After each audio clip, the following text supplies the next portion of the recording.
Hello, everyone. This is Jamaica 411. You must be saying I sound very upbeat. Well, I'm in one of those moods. Welcome, everyone. If you're here for the first time, welcome, welcome. We do appreciate you coming by. Remember to share. Please subscribe, like, and give a comment or two if you like about anything I may say here or anything you may hear in this video. To my subscribers and regular visitors, my viewers, thank you so much for returning and giving me usual support. I appreciate your comments and try to respond as much as I can, where I can. And I would like you to know I do appreciate it. Today is May 15, 2024. It's a Wednesday afternoon, and I'm in sunny and hot Ocho Rios. Okay, so why am I troubling you today? I have two clips for you. They're very long, and I'll be interspersing in between comments that are made. I'll be making my own little comments. Every now and then, I'll try to keep it as short as possible as well. What I'm going to bring to you are clips from the PNP's press conference, which was held yesterday at the leader of the opposition's office. And I will also bring the matter to some kind of, when I say historic perspective, I'm not talking about going all the way back, just a few years, a couple of years ago.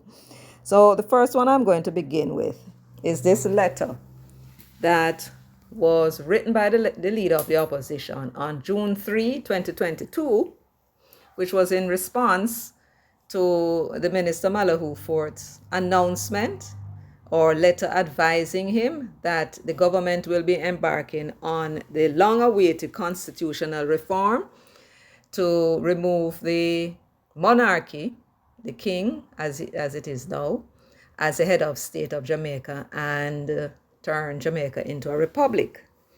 This has been going on from the 70s, and they cannot agree.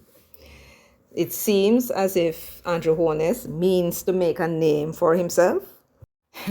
A very smart young man, I have to tell you.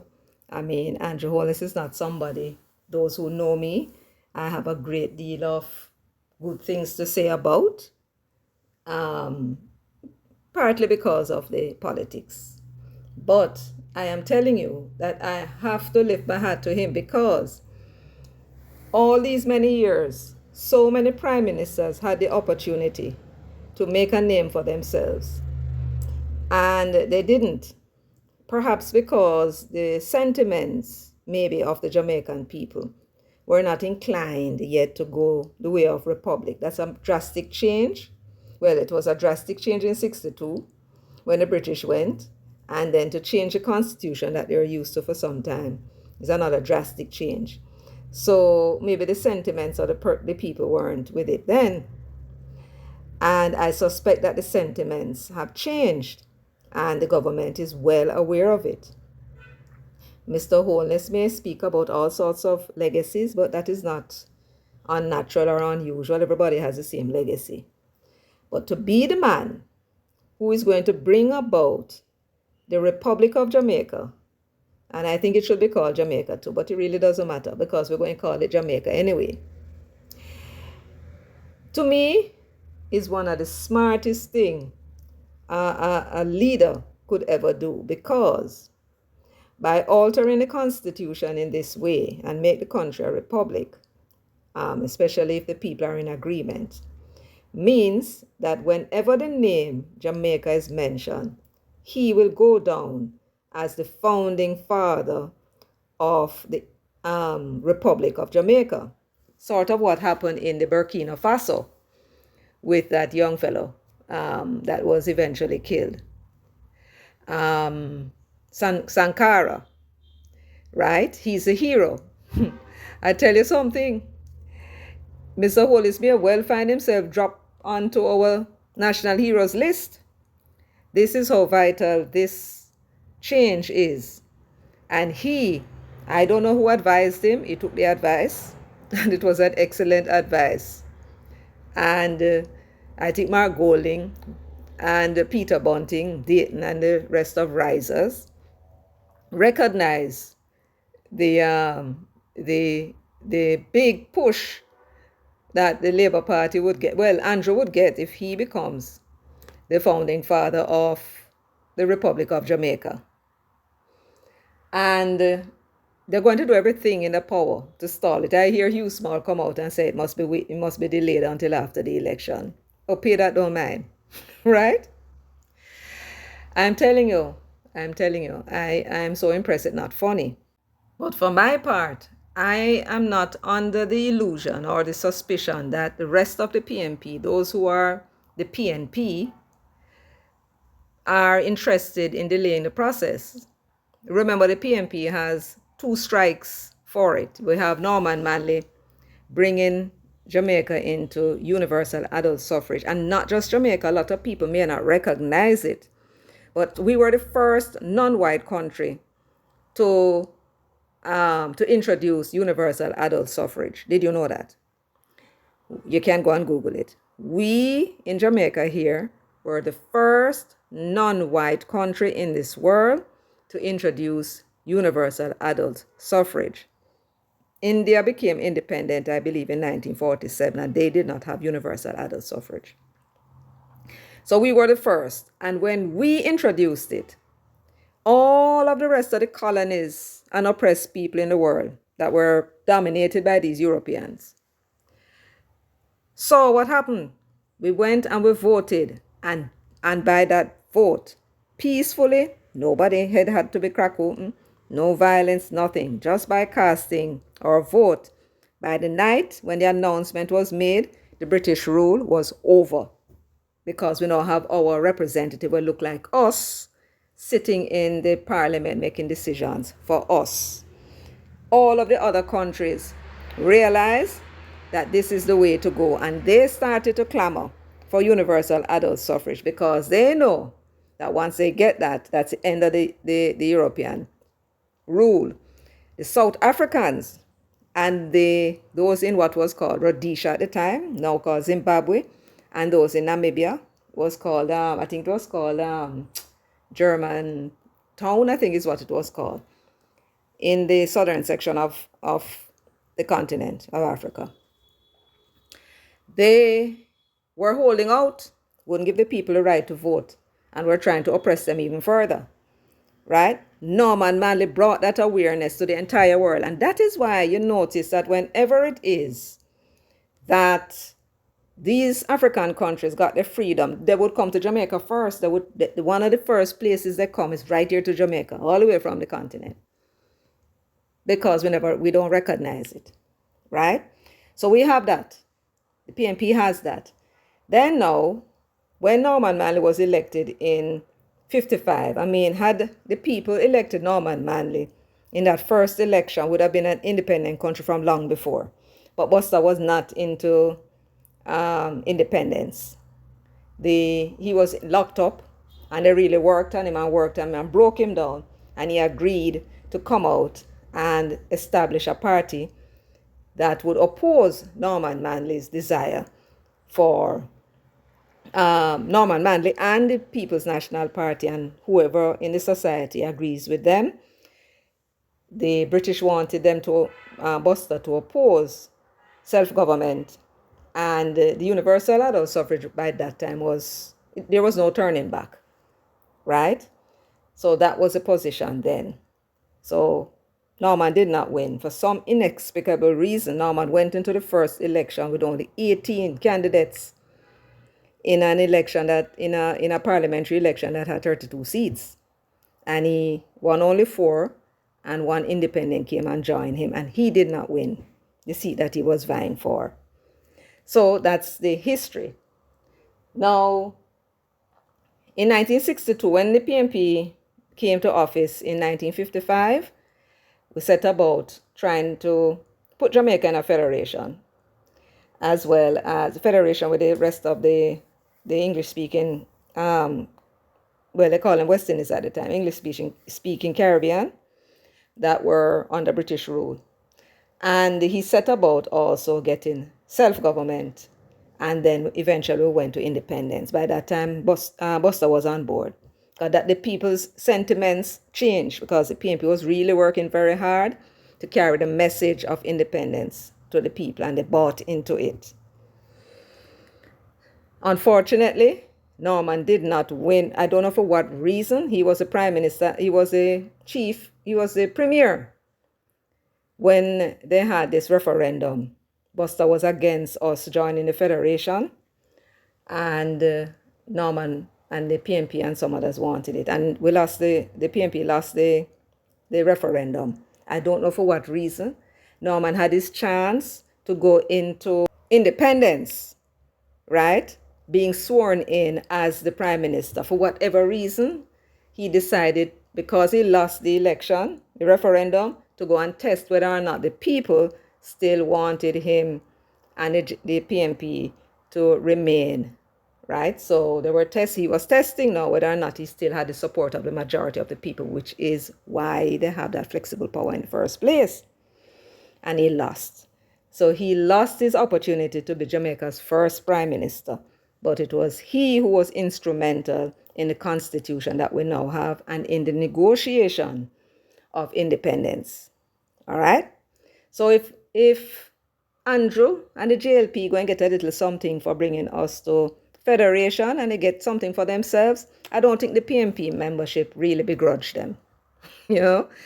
But for some reason, well, not for some reason, I think the obvious reason is that Mark Golding and Peter Bunting and those risers who've been trying to shake loose from the party because they're capitalists and the PNP is really a socialist party. I think that they are worried that with the sentiments out there of the Jamaican people wanting to see the back of the monarchy, you know, want full independence, that if the JLP goes through with it, it is likely that they would win the next election as well, because the people would just be too happy about being independent. You can understand what it is that people are likely to feel when they have a constitution that looks more like what they want, as opposed to something that was imposed on them. They'll be electing, they'll be voting for that that new construct of government, and that will make us feel more a part of it, and hopefully it would make people want to participate more by voting whenever election is called. So let me first look at this letter now that Mark Golding wrote to Malahoo Fort in response to her announcement that the JLPs will be pursuing the constitutional reform.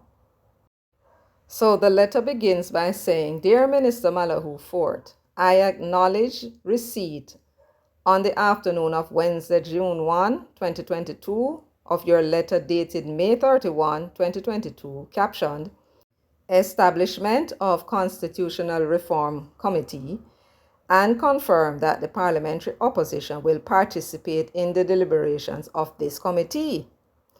You have described the remit of this committee as," and he's quoting her, "to conduct a thorough and comprehensive review of the 1962 Constitution, including the 2011 Charter of Fundamental Rights and Freedoms, as well as recommendations for reform made through the various constitutional reform commissions and committees in the past, to ultimately implement an ambitious reform agenda settled by consensus."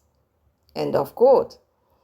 He went on to say, "This will be a major undertaking and the parliamentary opposition has no idea of the government's specific priorities in relation to the reform process. I must state some initial concerns.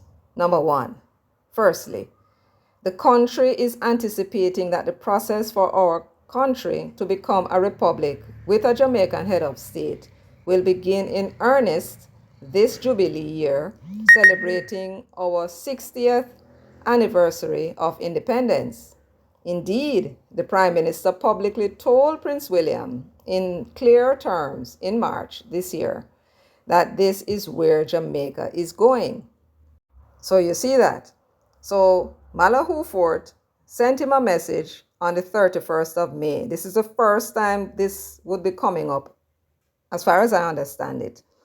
And she's telling him that we are going to begin the process. And we're going to set up this committee. And she gave him the, what is it that they call it? She gave him the outline of what it is, the broad outline of what the committee will be attempting to resolve, attempting to do. And he's saying, he said it clearly in his first concern, that he's hoping that it will begin this year, which was 2022. So he didn't want any delay. We wanted to start this year. We don't want no more delay of this thing because the people want to go to Republic. That is what he's saying. So he's not saying, let us be cautious. Let us wait. Let us see and no. He's saying, I hope it starts this year, because the Prime Minister did tell William, say, look here, we're going to shake you guys loose, That's what he's saying. He wanted it to start right now. Did you get that same impression from what he's saying here? He went further to say the relevant parameters in this regard have already been agreed by the two major political parties arising from the extensive constitutional reform consultative processes over the past 25 years, and the required legislative research has already been done. Did you hear that? He's saying, look here, we don't need no more committee to go look into anything. The two we done agree already, 25 years ago, that this is where we are going. We agreed on the parameters. There's no need to reinvent the wheel. So there's no need for any delay. That is what he's saying. Then he said, we are now in June, and we feel strongly that the commencement of the process cannot be delayed by shunting the matter to be again deliberated by another committee. So you see, he's saying, I am prepared to accept. We already, the PNP and the JLP, had other reports. We did the research in the past, and we are agreed. Let us get on with it now. Don't bother set up no committee to go back over the same thing that they went over already.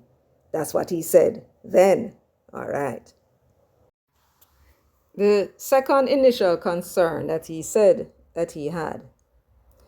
He said here, there is also the critical matter of Jamaica adopting the Caribbean Court of Justice, CCJ, as our final court of appeal. Again, the preparatory work for this has already been done.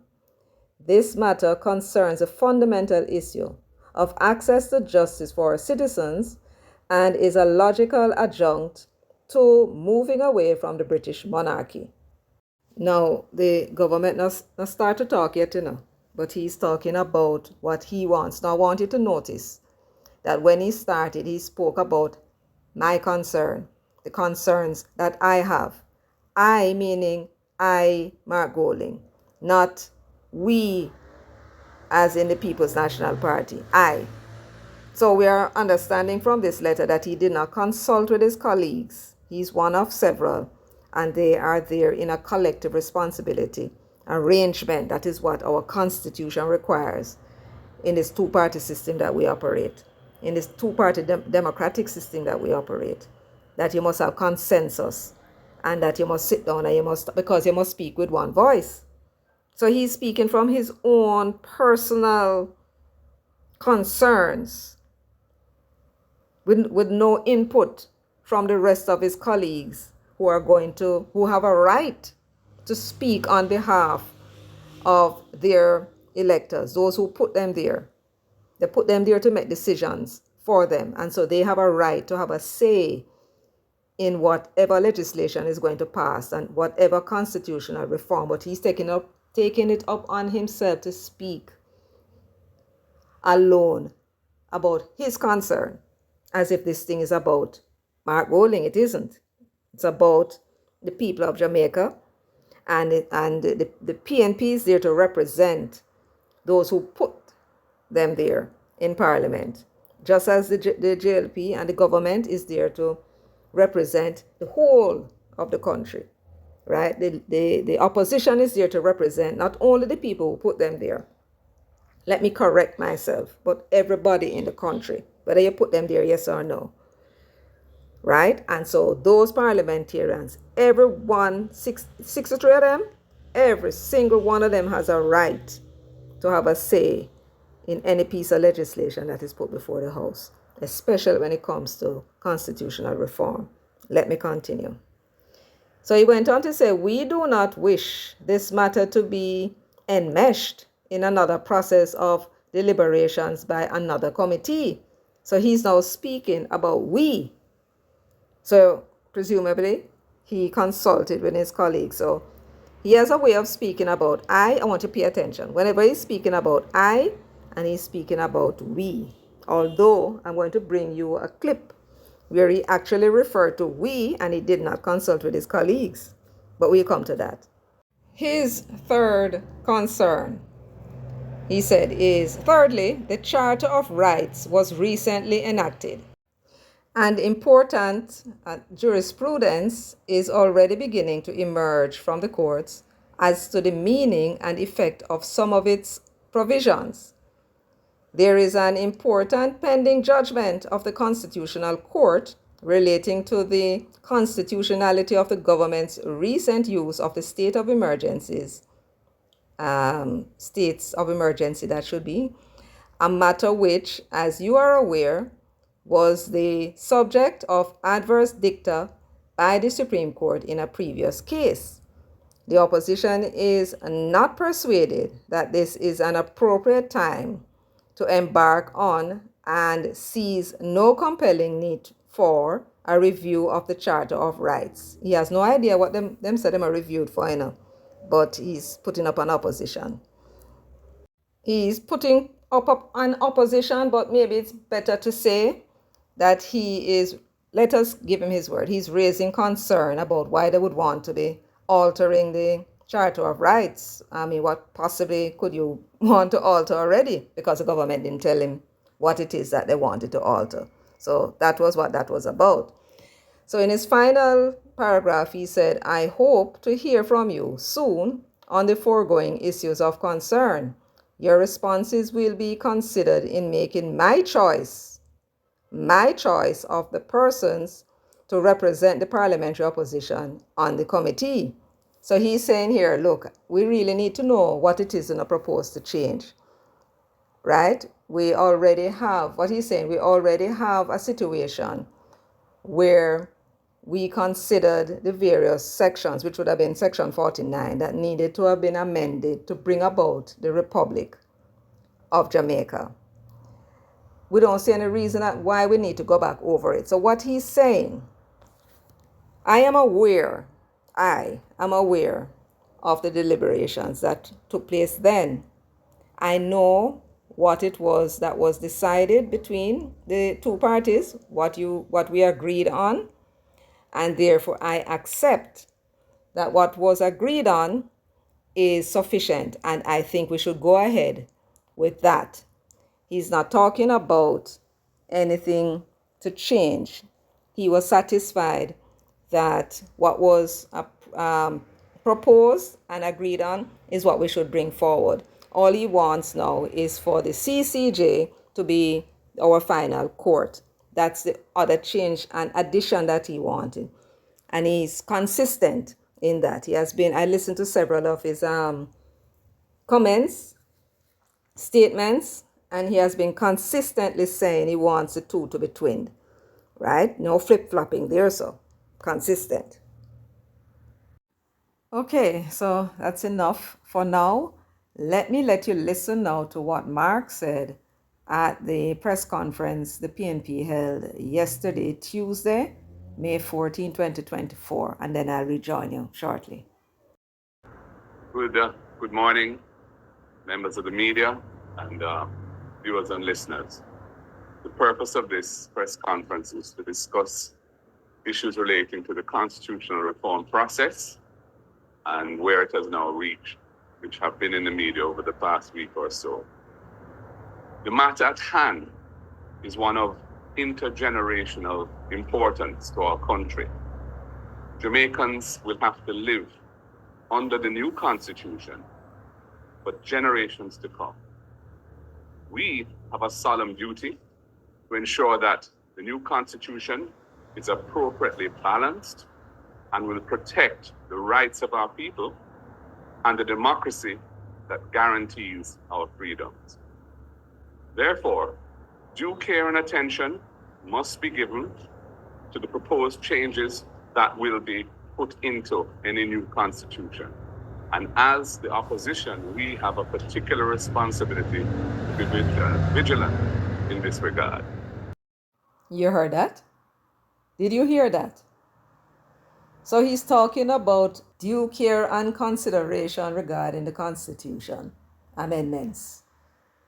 Does that sound like his sentiments in June of 2022? He wanted it to start. He wanted the process to start that same year. But wait, you don't hear nothing yet. Listen to this. The reform process should have been genuinely open to a fresh look at the kind of constitution that Jamaicans want to have in the 21st century, rather than limiting ourselves to positions that were agreed some 30 years ago in the 1990s. Wait. Draw brakes. Let me repeat that. What did Mark just say? The reform process should have been genuinely open to a fresh look at the kind of constitution that Jamaicans want to have in the 21st century, rather than limiting ourselves to positions that were agreed some 30 years ago in the 1990s. So in June of 2022, here is Mark writing to Malahoo Fort. The relevant parameters in this regard have already been agreed by the two major political parties arising from the extensive constitutional reform consultative processes over the past 25 years, and the required legislative research has already been done. We are now in June, and we feel strongly that the commencement of the process cannot be delayed by shunting the matter to be again deliberated by another committee. You heard that? And here he is in 2024, forgetting apparently that he had said that in 2022, and is now saying that we should start the whole thing over again to take into consideration what the new views would be. Now, initially when he wrote that letter to Malahoo Fort, was he writing on behalf of the party after consulting with the party that he leads, with the NEC, with the MPs? Did he consult with them? And did they say that they want us to go back to the previous agreements that were there? Or was he talking off the top of his head, putting forward his own personal view as if he thinks he's in one of his private companies making private decisions? Or is it that he is changing his tune because he's trying to put a stumbling block in the process? Why would he be doing that though? We'll come to that. The terms of reference of the reform should themselves have been open to consultation and consensus, rather than being narrowly dictated by the government. As a result of how it's happened, the decision made by the government to implement positions agreed by the two political parties some 30 years ago, when Jamaicans who are now up to 50 years old had no role in or awareness of those discussions, is an untenable process for seeking engagement and participation in the new constitution by our people. Now, when you listen to Mark Golding here, he was the one who said to the government, let us not start this whole process over again. Let us continue with what was determined in the past. He did it. And here he is like a hypocrite, telling the Jamaican people, pretending as if he had nothing at all to do with the decision to start the process with the previous agreement. And now trying to play the hero as if he's there to safeguard our interests and that he has our best interests at heart. When in fact, you know, I said it before and I'll say it again. This man is not fit to be in the position that he's in. He's an embarrassment to all well-thinking people, an embarrassment to the party and an embarrassment to this country. He is not a well man. I've said it over and over again. He is not a well man. He's sick. Something is wrong with this man. Do you think it's possible that he could have written that and then come pretending 2 years later as if he had a very different position? And look at how I'm looking at the camera. He's looking at the camera as if to say he's speaking the truth. The man is not well. He's not remembering the things that he has said in the past. That can't work. We will not support a phased approach to dealing with the matter of full decolonization, because the phased approach does not guarantee its attainment. It may never happen. We must move away from having our constitution interpreted by a colonial era court comprised of judges in the UK who have no first-hand knowledge of Jamaican culture and conditions. I can't believe somebody really advised Mark to come back with this argument. It is an argument that has been tried and rejected by well-thinking people in this country. The court is about justice. The court is not about understanding the culture. What does the understanding of the culture mean? Does that mean that you're going to tailor your decision based upon what it is that you are trying to accomplish? Or are you going to tailor your decision on the basis of what is just, fair, and right under the law? So I'm skipping ahead now to the question and answer section. Now I want you to listen very carefully to the questions that were asked by the journalists pertaining to the dual citizenship as well as the CCJ going to a referendum and what Mark said about it.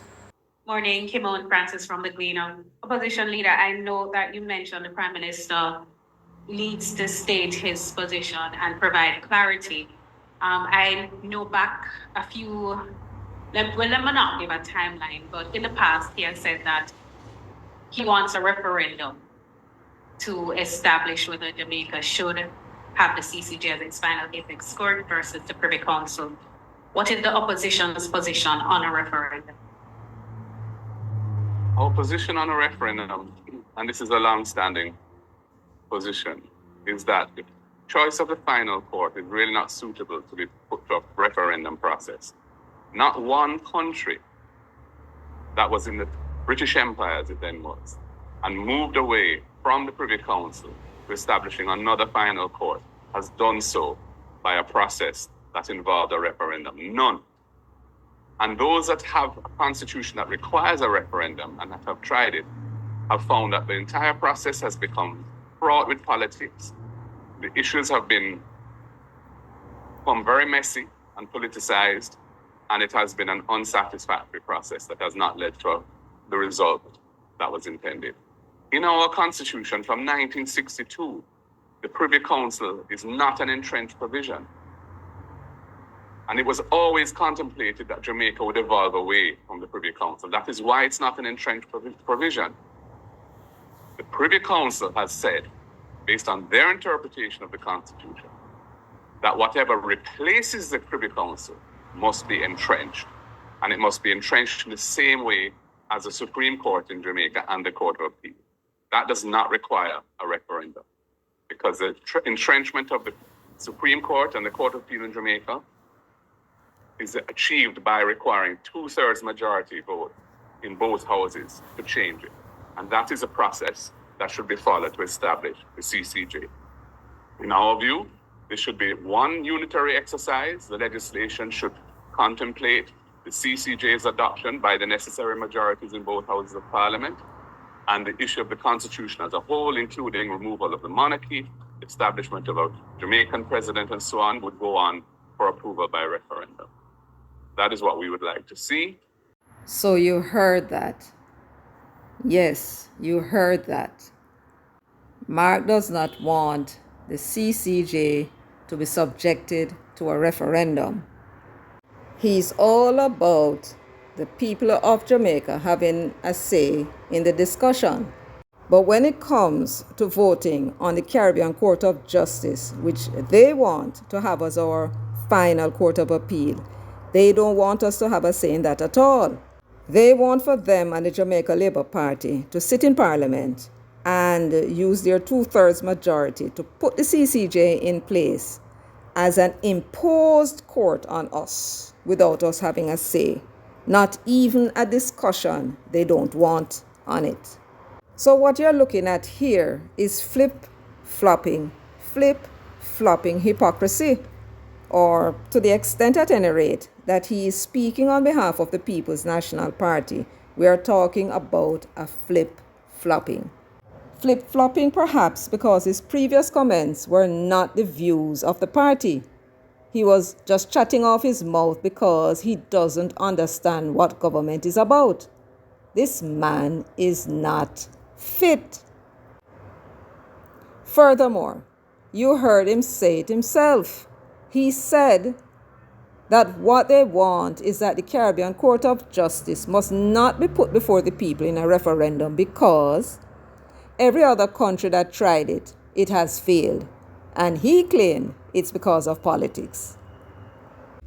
Well, it wouldn't be because of politics, because if the PNP and JLP agree and they could go and convince the voters to vote for it, more than likely they will get the 2/3 majority.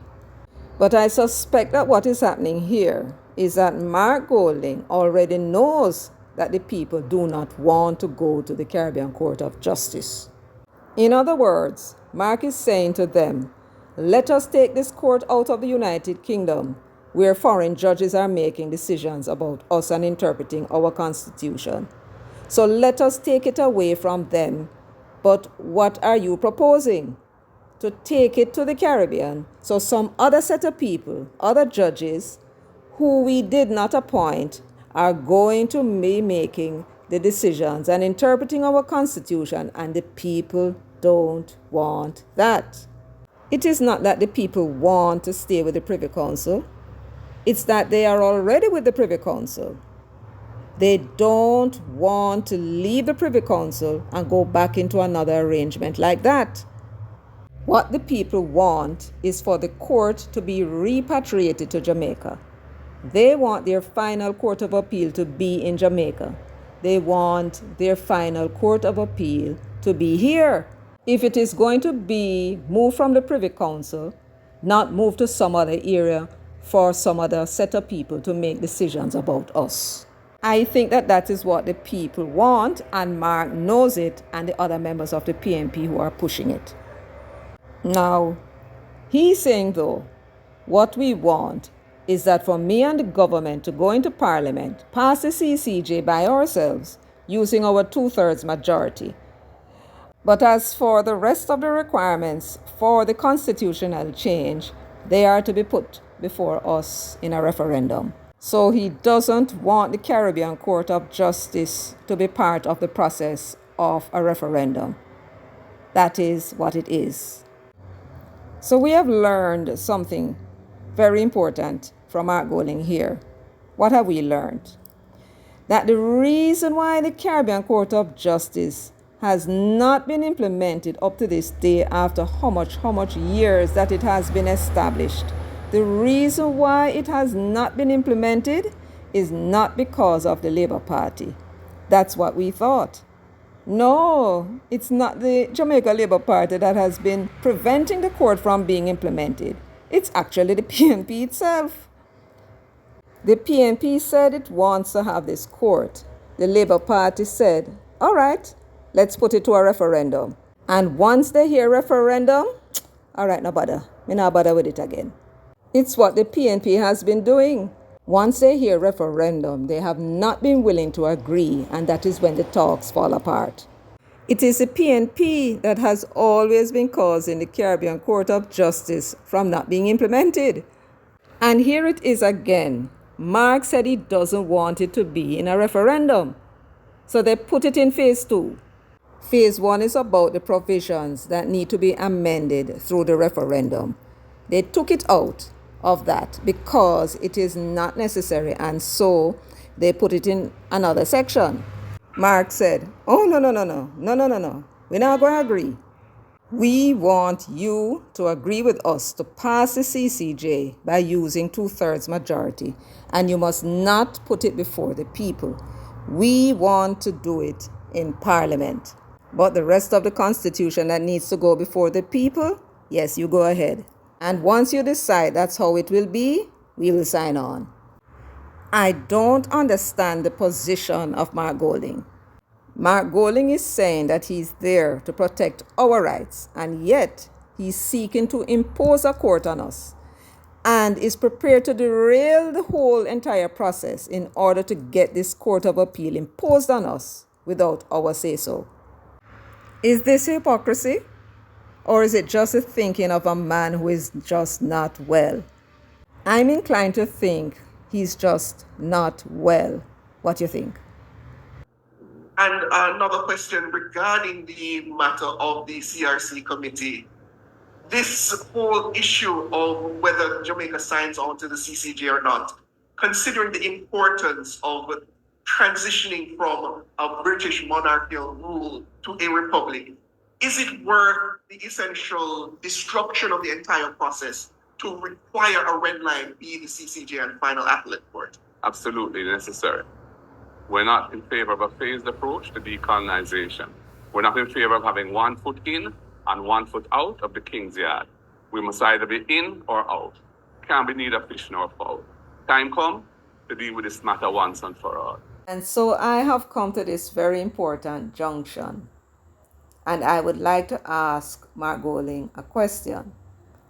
You said you cannot have 1 foot in and 1 foot out of the King's Yard. And we're neither fish nor fowl. Do you really believe that, Mark? Do you really believe that? Because I want to ask you a question. Are you a citizen of the United Kingdom? Do you have a British passport, which would now make you a dual citizen? A Jamaican passport and a British passport, a dual citizen. I want to know. And I am asking you this question on behalf of all of those persons who are asking the same question. Are you a British subject holding a British passport and a Jamaican passport? Do you have 1 foot in the King's Yard and 1 foot out of the King's Yard? You yourself said that that is untenable for the Court of Appeal. Do you think it should be tenable for you as opposition leader? Are you setting the example that you should hold a British passport while at the same time holding a Jamaican passport and sitting in our parliament? Because you cannot be speaking through 2 sides of your mouth. You cannot be saying that for the Court of Appeal, we can have 1 foot in and 1 foot out. And then you have 1 foot in and 1 foot out. When you were asked by the Nationwide News Network reporter, and let me quote this section, is it worth the essential destruction of the entire process to require this red line be the CCJ and final appellate court? What did you say, Mark? You said it was absolutely necessary. Absolutely necessary to derail the whole entire process that you said is necessary for us as a nation to become a republic and set aside the monarchy. You said it. You said that it is necessary. But now you're saying that we are either going to come out fully or we are going to stay in fully. Meaning to say that if you don't get what you want, you're prepared to derail the whole thing so that we stay with King Charles as our king. I am asking you the question again, Mark. Do you have a British passport? If you have a British passport, then you are a dual citizen. You have one foot in and one foot out.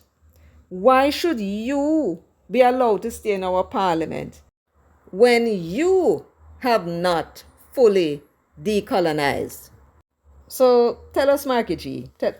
Come to Auntie Michelle and tell her how it works. You have a British passport? Tell us, no man. Do you have a British passport? Have you decolonized? You have a Jamaican passport. We saw that. We see you clap the camera with it because you want us to say you have a Jamaican passport. But do you have a British passport? Because it is inconceivable that you could possibly have two English parents, knowing the English law, and they did not arrange for you to have a British passport, you and your sister. But being so, you would not have been the one to initiate the acquiring of the passport in the first place.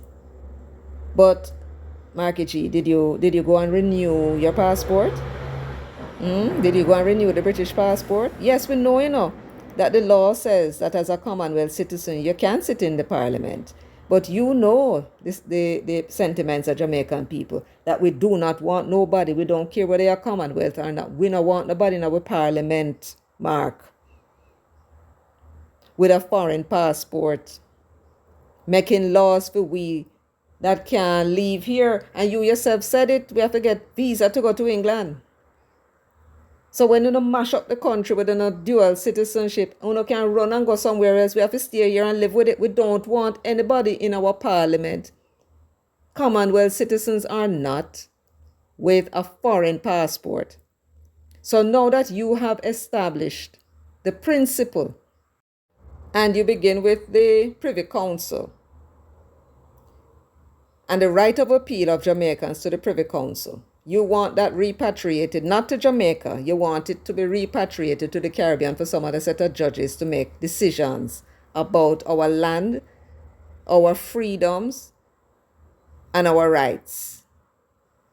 But you believe that we should not have the right to vote on that decision. You, who I am certain has a British passport, thinks that you should have the right to make that decision for us. And you're telling us that it is absolutely necessary to put a halt to this country becoming a republic. Because you're the leader, So if the People's National Party wants something from donkey ages, you're the one bringing it back. You're bringing it back. Why is it that you don't want to go to a referendum? Why you think that you should be the one to impose on us something that you have a passport, you have a British passport, man. Me not ask nobody no question. You have it. You must have the power to take up yourself and go back to England so you can enjoy your justice and your freedom in the United Kingdom. And you want we now to suck up to a court that you said that we should have. Right? We mustn't have any say in how the court is imposed on us. We mustn't vote on it. And you are prepared to derail the whole thing, to have your way. And you see the reason why they call you background master? See it here, Mark? See it? We know, Mark. We know.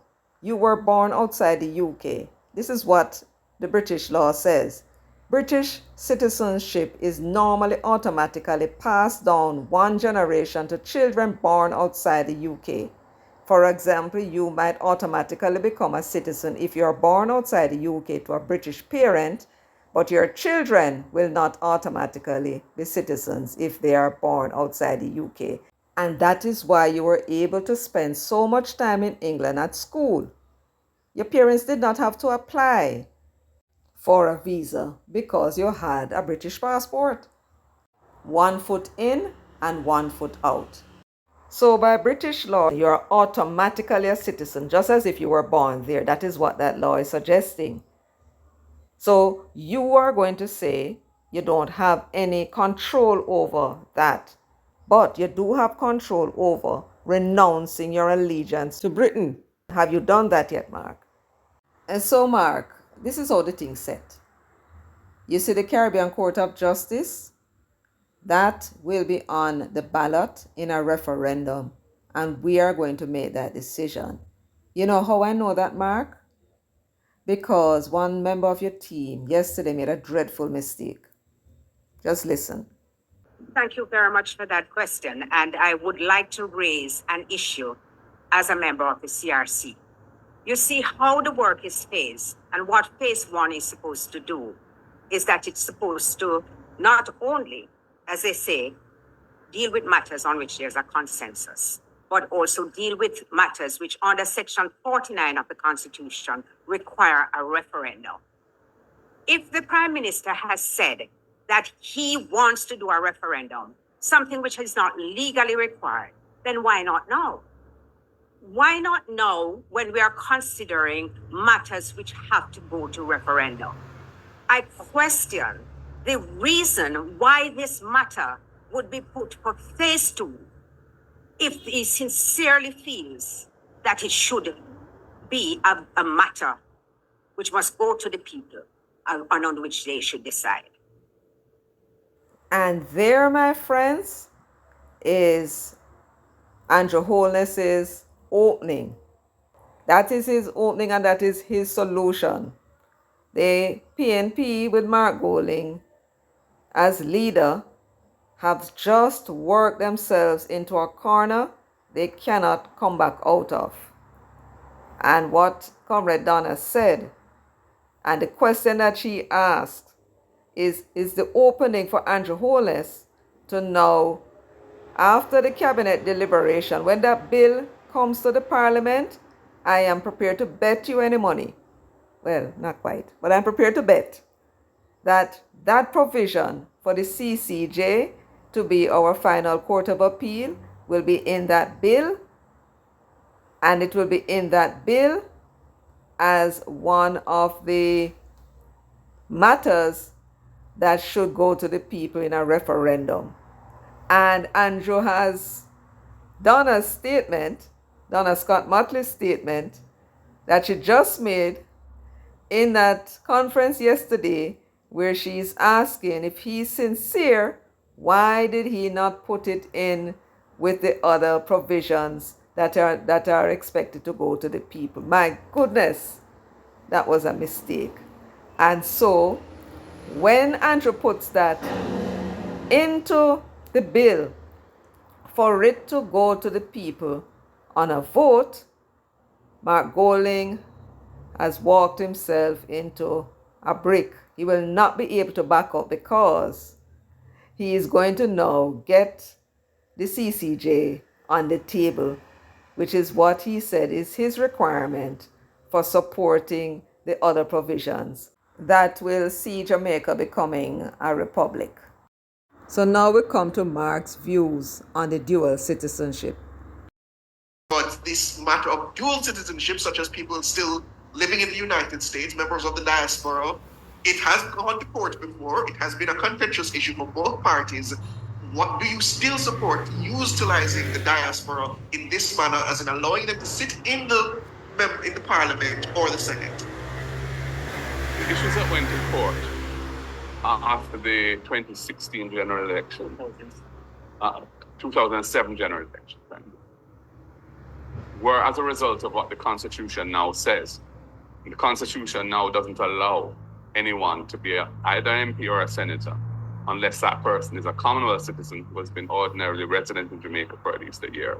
And there were a number of candidates, as you know, who were not compliant with that. They were citizens of countries that are not in the Commonwealth.